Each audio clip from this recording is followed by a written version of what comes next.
Welcome. In this video, I will show you how to use the Google Voice Assistant on your Panasonic TN-43W70AEZ TV.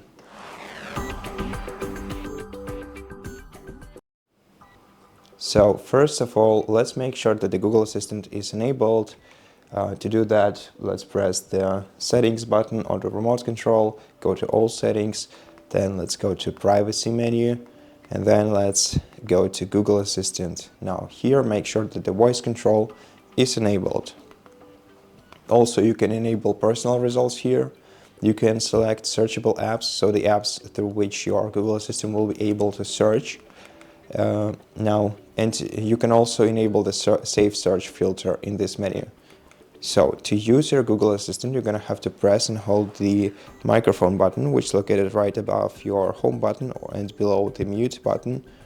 And in case it cannot hear you, then you can go to, you're going to have to check if you're going to have to basically just repair your remote control. And if it's not paired with your TV properly, then we can do this too. So go to Remotes and Accessories. If your TV remote is connected, select it, then select Forget, and select Yes. And after that, let's hold down the back button and the home button together. First of all, let's select Pair Accessory, and now press these two buttons at the same time until you see the blue indicator starts blinking. And this will make your remote control appear on the list on the sidebar. Select it here. Let your TV pair with your remote. Okay. And now you can try and you can start using the Google Assistant. So just hold down this button, and it will make the tiny dots, colorful dots, appear on your screen.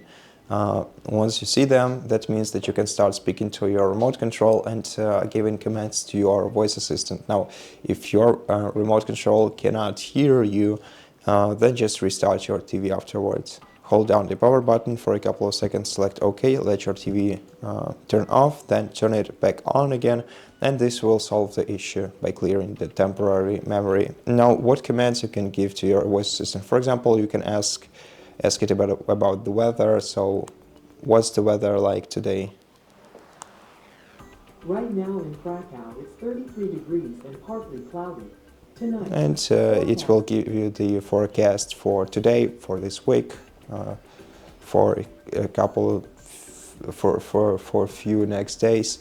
Now we can also ask it to search through applications. For example, we can ask it to find the Stranger Things on Netflix. There are a few ways you can watch Stranger Things. Yeah, it won't do this because I'm not signed in on Netflix. But generally, it's supposed to do. Oh, okay. It actually opened it for me, except for I'm gonna still have to sign into my Netflix account to watch it. Now, what else we can do? We can ask it to play YouTube videos. We can basically ask it to navigate in our system and a lot of other different things. And so that's how it works. I hope that this video helped you, and if it did, please consider subscribing to our channel, leave us a like in the comment below, and I'll see you in the next one.